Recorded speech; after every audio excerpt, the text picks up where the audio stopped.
everybody, this is meteorologist Andrew Pinero.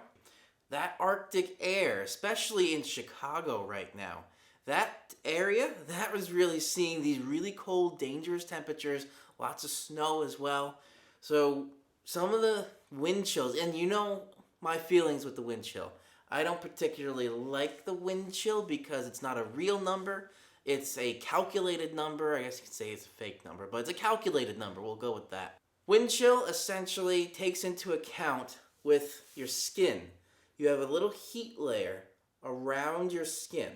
And if there's strong enough winds and you feel this colder air, even though right now the air I'm blowing out of my lungs is going to be warmer than the ambient air. It feels cold on my skin because the heat layer that's around the skin is being blown away, so it feels colder. It's taking the heat away from the skin much quicker. That's essentially what the wind chill does.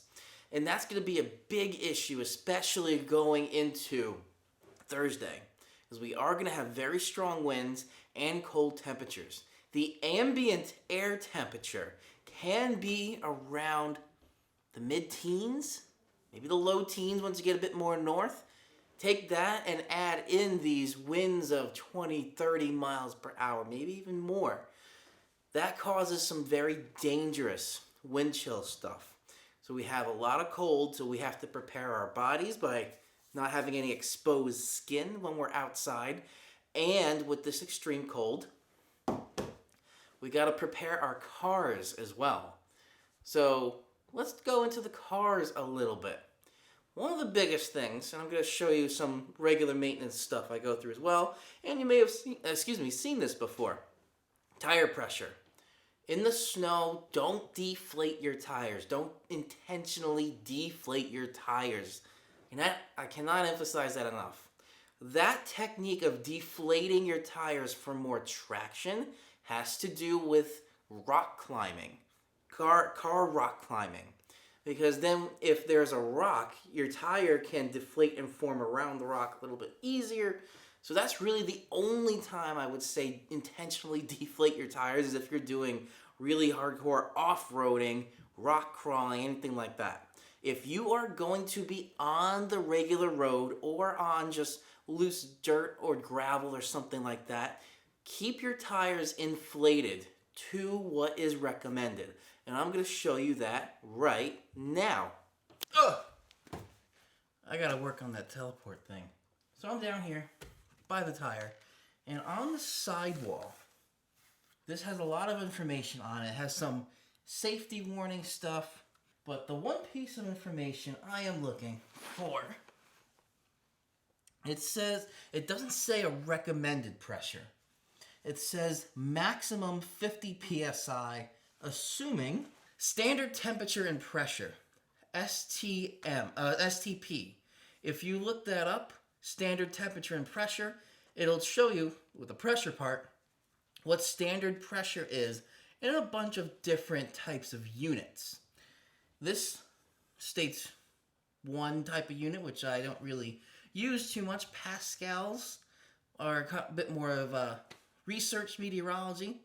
Essentially, if you're familiar with millibars, 1 hectopascal is equal to 1 millibar. So that's something, a little food for thought. But essentially this says, assuming that standard temperature and pressure, maximum PSI of 50 PSI. Now, I do not recommend ever putting these to the maximum PSI. I would say, with mine, I try and keep it right around 35 PSI. That's what I'm going to try and get to with there. And if only I had a, whatchamacallit? Oh, a pressure gauge. If only I had a pressure gauge and it fell out of the sky right now. Whoa! Thank you, whatever was back there. Pressure gauge. So I'm going to check this.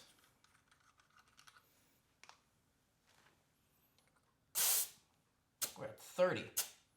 So I'm going to increase this a little bit. So I got this at 30, and I'm going to check the rest of the tires, and then we're going to do some inflations. I'm pumping as fast as I can.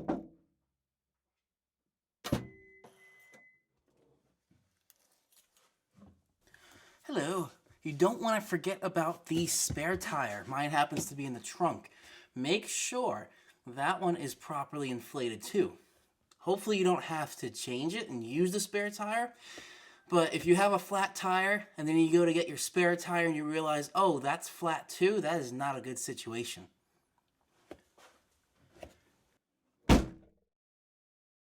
Also, you don't want to forget the tire tread. That's very important too. So while I was checking the tire pressure, I was checking the tire tread. Kind of rule of thumb is if you have a penny, who has coins anymore? But if you do have a coin, on a penny, if you flip the penny upside down, so Lincoln's head is upside down, if Lincoln's head, you can see when you stick it through the tread, that means your tread is below the below the minimum legal for the road. So if Lincoln's head is lower than the tread, you got to get that changed. If the tread is taller than Lincoln's head, I mean the gap between the top of Lincoln's head and the top bottom of the penny, if you see that gap, that's when you need to change your tread. If you don't, then your tread is fine. You can't forget under the hood. Under the hood has a lot of things in there and a lot of fluids. You want to make sure those fluids are topped off. One of the biggest things is the name of the product, antifreeze. It's called coolant because essentially it just takes heat away from the engine, as the engine creates a lot of heat. But the other name, antifreeze, means it doesn't freeze. So with these cold temperatures, we want to make sure all the coolant, the antifreeze, doesn't freeze inside the engine. Because as we know, ice expands. So if it freezes inside the engine, it's going to expand. And if it has no room to expand, it's going to force its way, which means you can crack the engine. The engine block can actually crack if the antifreeze is not at the proper level, if it actually freezes. So you got to keep that in mind when you're checking your antifreeze there. One other quick thing to note with coolant or antifreeze, it does have this sweet taste to it. So I don't know that personally, that's what I've been told. So the ethylene glycol has this sweet taste to it. So if you do have pets and you spill antifreeze on the ground, they may lick it up.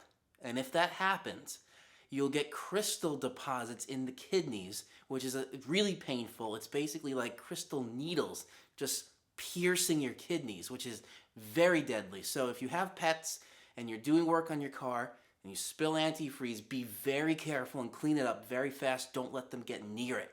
Never, ever, ever open your radiator cap when the engine's hot. That can cause third degree, I don't know if there's fourth degree, but third degree burns if you open that, because this is pressurized. Once you open it, if it's hot, it'll release that pressure and you can get 268 degree fluid in your face. This engine has cooled. It is cooled to the touch now, so I could pop that open. That first click relieves any pressure remaining, which there wasn't here. The second one pulls the radiator cap right off. This is a coolant tester. Through the tube, you would suck up a little bit of coolant there, and this has some temperatures. So it all depends on density, which this little thing inside there would float, the more dense it is. So you want to try and get up at or near the top right there.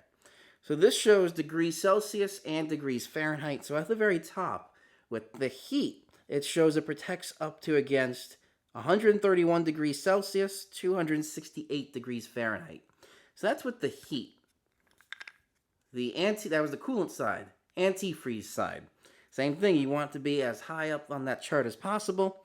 This is showing negative 43 degrees Celsius, negative 45 degrees Fahrenheit. Once you actually get to those low temperatures, that Celsius and Fahrenheit become very close together.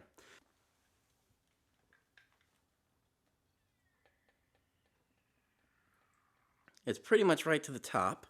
It's a little bit hard to see, but right in there, that's that nozzle, that's little density level.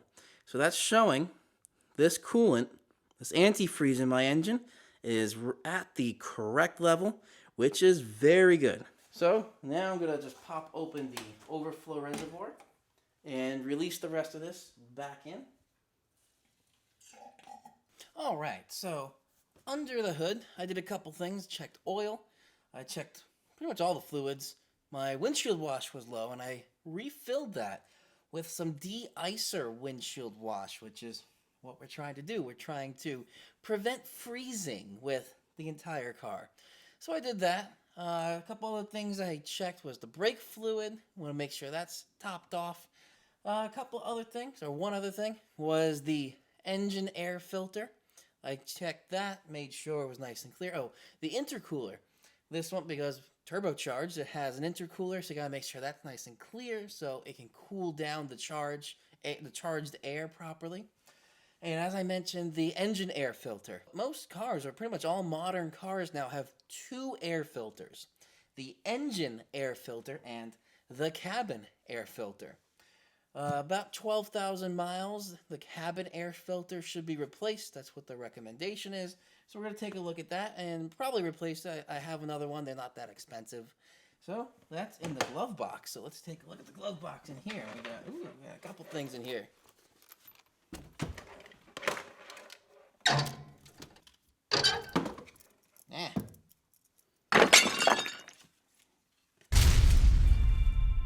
there goes the dash cam. All right, so that is cleared out. Okay, so here comes, the cabin air filter. I don't know if you can see it, but it's quite dirty.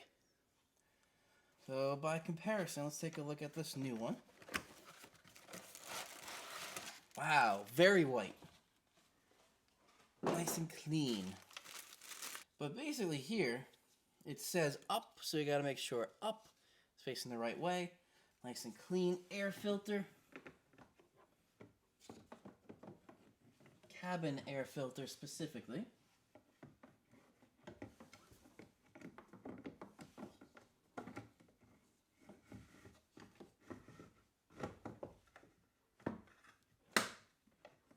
And there we go.